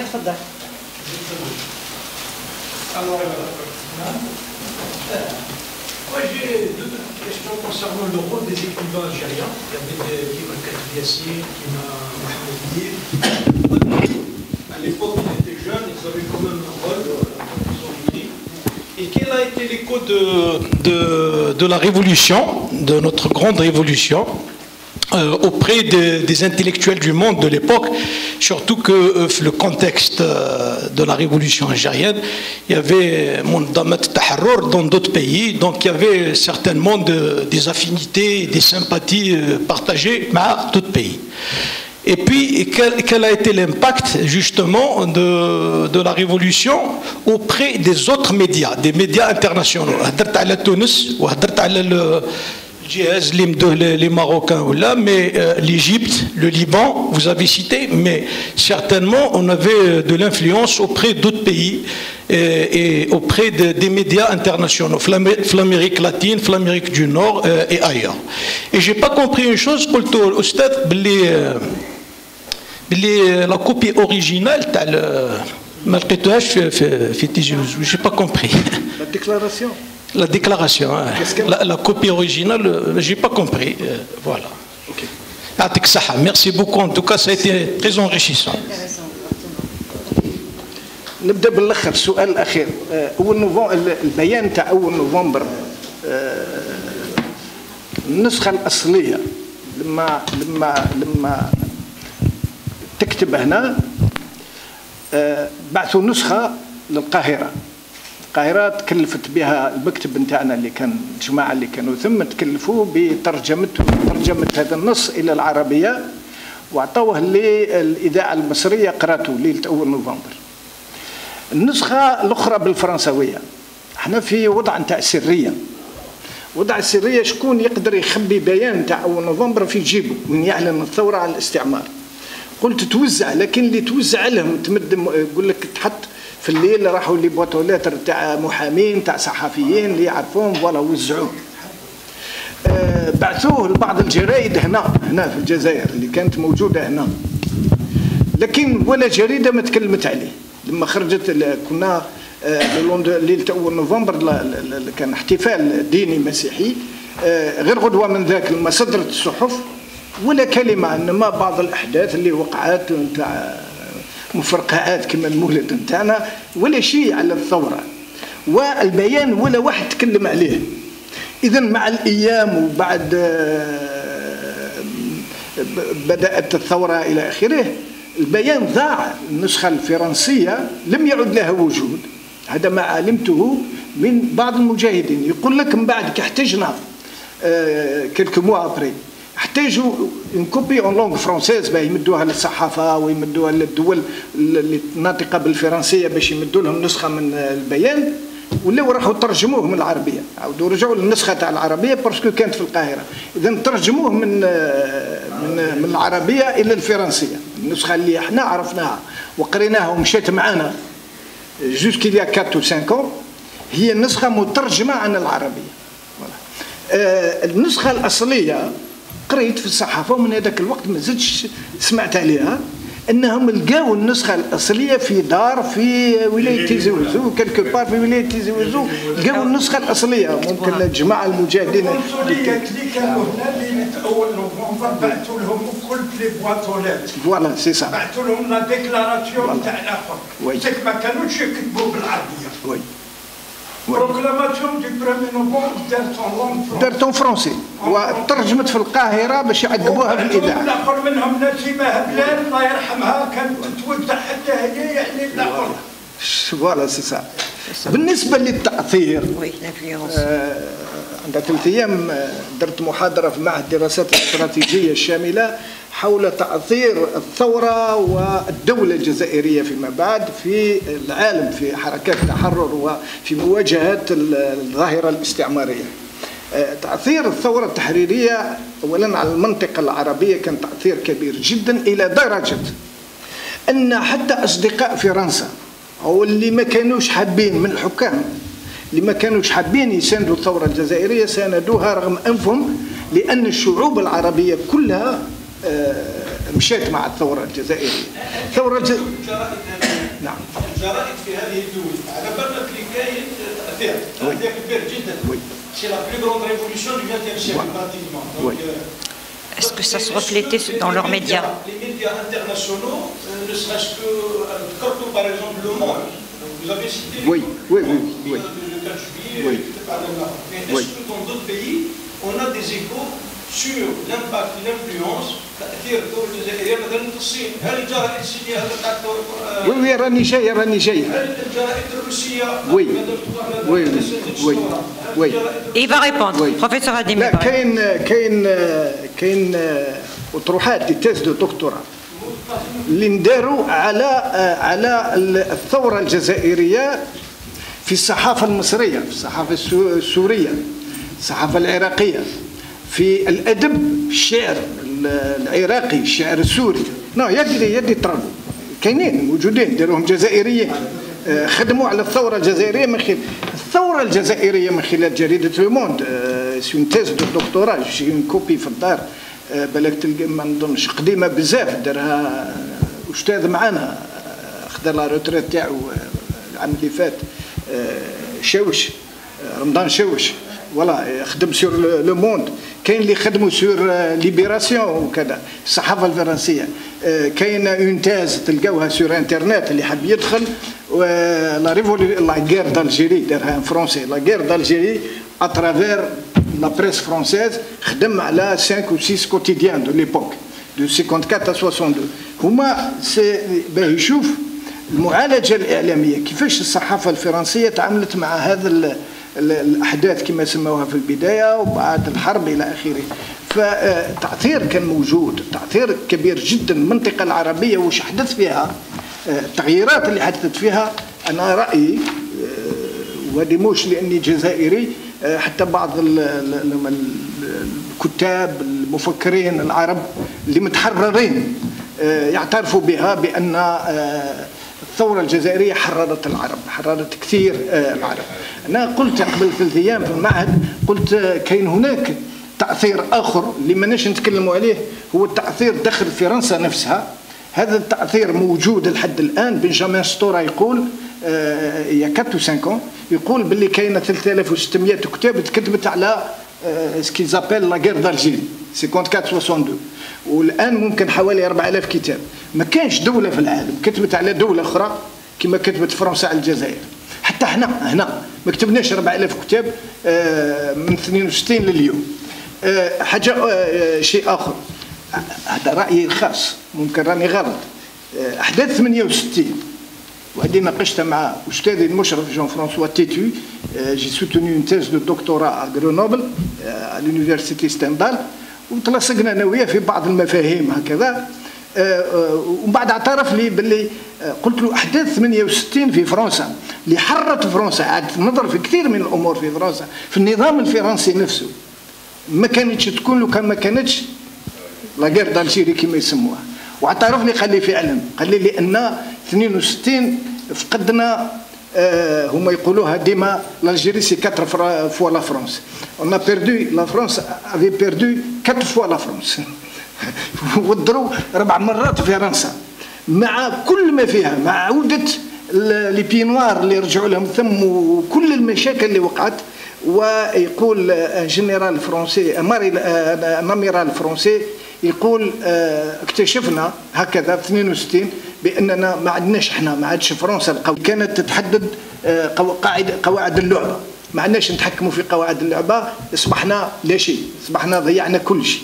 فتاثير قوي لليوم لحد الان ما يفوتش نهار بدون ما تخرج هذه كلمه غير دالجيري ولا كذا في اموان جريده ولا قناه ولا نقاش ولا ان ديبا. Quand j'ai fait mes études à l'université Stendhal, entre 90 94 90 91 كنا en 2A، donc ما كانش كور وما يجبدوش فيه لا غير دالجيري، ما كانش. شكون سماها غير دالجيري؟ اسكو الجزائريين ولا Les Français. Non, c'est les Français. Les Français. Donc التأثير يعني ناخذ تسموها في واحد جورناليست كان في لاريوش لو تريفور هو اللي سماها اللي عطاها. لا ما كانوش يسموا لاغير، مش معترفين بلاغير، ما يعترفوش بلاغير، لان اعترفوا بلاغير دي زاني ابخي 2000 وقيلا 99 باش اعترفوا بلاغير. Absolument. اذا التاثير في المنطقه العربيه، في المنطقه لا تشوفوا كتب عن الثوره الجزائريه شيء كبير. تروح للامريكان وي تروح لامريكا انه قدروا باش يوصلوا. نبعتك كتاب غيريا سون فيزاج تاع الغوطي الله يرحمه، هذا واحد من الكبار تاع لي ترانسميسيون تاع الثوره. واش يقول في غيريا سون فيزاج؟ يقول كنا في اجتماع عبد الكريم وي يقول كنا في اجتماع مع بوصوف، مانيش ذاكر العام، ممكن 59. يقول كنا في اجتماع ودخل مسعود زقار وقعد في الاجتماع ومن بعد قدم كونتروندو على الزياره تاعو لامريكا، ويقول له فوالا تلاقيت كينيدي وتعشيت معاه وحكيت معاه وكذا، وقول له مقابلين يعطونا حتى الطيارات، اذا حبيت نجيب لك طيارات برك نعطيهم وعد باللي بعد الاستقلال نعطيهم بترول. بوصوف الله يقول له لا ما نحتاجش طيارات، حبس ما نحتاجش طيارات. اذا الناس وصلوا. هذا مسعود زقار جاي من ولايه سطيف، ما قراش اصلا، ما قراش، قرا عامين في البريمير ولا 3 ومن بعد خرج ولا يتكلم الانجليزيه تعلمها وحده، وراح للمغرب ودار فيها مصنع نتاع حلوى، ومن بعد بدا يكبر والتعاون بعد مع الثوره، واصبح يعرف الامريكان ويتعامل معاهم ويجيب لنا السلاح من عندهم، ويقول له باللي يوصل حتى السيناتور، كان سيناتور كينيدي في الوقت هذاك، ويقول لك يعرف لا فامي كينيدي اكسترا. دونك التاثير نتاع الثوره التحريريه لنا تاثير اخر. لما تقدر، وهذه معروفه الان، كل ما تكون العدو نتاعك قوي، اذا ما كنتش انت قوي ما تقدرلوش. لما توصل، لانك تكلمت على بوصوف، توصل المخابرات نتاع الثوره انها تزرع واحد نتاعها في مكتب دوغول، عن كولونيل كان يخدم في مكتب دوغول، قدروا يوصلوا له وانهم يجندوه لصالح الثوره. فمخابرات الثوره نظرا لقوه مخابرات العدو اللي كان يحوس على قاده الثوره ويحوس على المعلومات نتاع الثوره، كان بالسيف عليهم لازم يكونوا ايضا في مستوى هذيك المخابرات. ان هذه المخابرات هي اللي تحصلت وخلقت مشكله ما بين فرنسا وامريكا. لما قياده الثوره طلبت من بوصوف، قالوا له وجدوا لنا وسيله للاتصال بين قيادات الولايات وبين الحكومه المؤقته وبين القياده في القاهره وتونس والولايات هنا. ما كانش كاين اي وسيله للاتصال. الوسيله الوحيده اللي كانت تلقاو كاين واحد جهاز اتصال مخدوم في امريكا ولا يمد 3000 كيلومتر، دونك هذا اللي يصلح لنا. انما هذا كان جابوا هذا مصنوع للحلف الاطلسي، صنعوا شركه فقط للحلف الاطلسي. مسعود زقار كلفوا بوصوف ومشى يفتش، عرف باللي كاينين 8 وقيله او 9 اجهزه يحكوها يحكيها الكتاب غيريا سون فيزاج، يقول لقى باللي كاينين في مخزن تاع الحلف الاطلسي في اسبانيا. قدر يتعرف على المسؤول نتاع المخزن، قال له كيفاش باش تعطيهم لي؟ قال له جيب لي برك امر من عند قائد الحلف الاطلسي الوحيد اللي يتصرف في هذه الامور، قال له امر من عنده برك ان بون دو ليفريزون سينيي بار لو شيف، اعطيهم لك. راح لقياده الحلف الاطلسي بدا يدور، قدر يتعرف على السكرتير نتاع قائد الحلف الاطلسي وشرى لها الذهب ودار لها لي كادو اكسيتيرا، وقال لها جيبي لي برك ورقه بيضاء افيك لونتيت الكاشي الى غريف تاع الى سيناتور تاع الشيف، enfin لا غريف السيناتور نعطي لي برك فيه سني. جابتها له، عاود رجع شاف اسبانيول في اسبانيا اسبانيولي، قال له وقتاش نجي نديهم؟ قال له جيب لي البون دو كوموند نعطيهم لك تو مومون.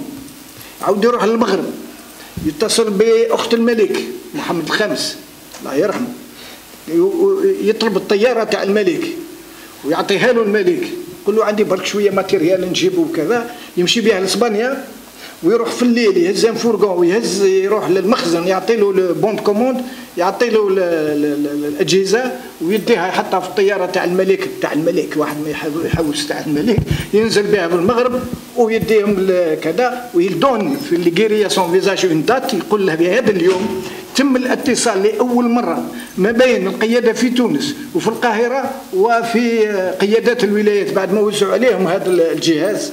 يقول وقعت ازمه دبلوماسيه كبيره ما بين امريكا وفرنسا، لان فرنسا قالت لامريكا انت اللي مديتي لهم الاجهزه، لان مستحيل يديوها وحدهم.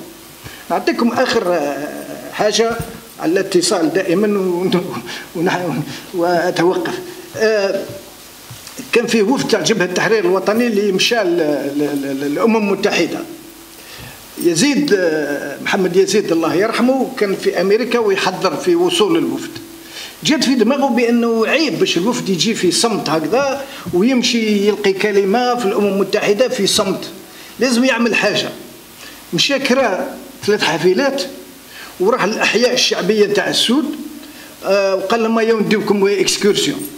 عمرها بليجان هذوك فارغين شغل، عمرها عطاهم ساندويتش وكانات نتاع بيبسي كولا ولا كوكا كولا، وبعد وزع عليهم الاعلام تاع الجزائر واحد واحد، وقال لهم شوفوا كاين دي زامي الجيريان كي فون اريفي دون كيلكس انستون، روحوا ليهم للمطار نستقبلوهم ومن بعد روحوا للاكسكورسيون. داهم للمطار حطهم الاستقبال بالعلامات ومشى يتليفوني للاذاعات والتلفزيونات والجرايد ويقول لهم راهي مظاهره صاخبه امام المطار في انتظار وصول الوفد الجزائري. وجاو الصحفيين وجاو كذا، وهبط الوفد لقى استقبال رائع من طرف الكحلان الامريكان. فصبحت ايضا قال لك كيفاش ان الثوره عندها ناس حتى في امريكا ومسانده في امريكا، وهي قضيه كلها معموله. هذا الذكاء تاع هذا الثوار. ما قلت في البدايه ما دخلوش جامعات، ما دخلوش معاهد تاع الاتصال، لكن مارسوا الاتصال لان كانوا ينطلقوا من فكره كن ثوري وكل شيء راح يكون صح، خذ اي موقف ثوري راح يكون صح. شكرا لكم. شكرا. ميرسي.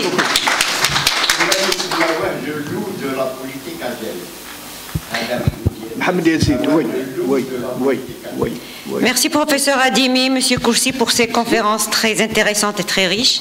De la tribune du Forum del Moudjahid et celui de la mémoire, nous souhaitons bonne fête à tous les journalistes, hommes et femmes des médias, espérons prospérité au secteur de la communication. Merci. Un dernier mot si vous permettez. J'ai le plaisir de vous annoncer que le journal El Moudjahid va organiser la première semaine du mois de novembre une exposition des anciennes unes d'El Moudjahid. On revient sur une 60aine d'années. Vous verrez à peu près les grands événements qui sont passés, que ce soit en Algérie ou dans le monde, et qui seront en une. Ce sera une exposition ici et vous êtes les bienvenus. On annoncera quand viendra le jour au Marhaba Bikoum pour voir toutes ces unes qui vous seront offertes et proposées. Merci. Monsieur Abed.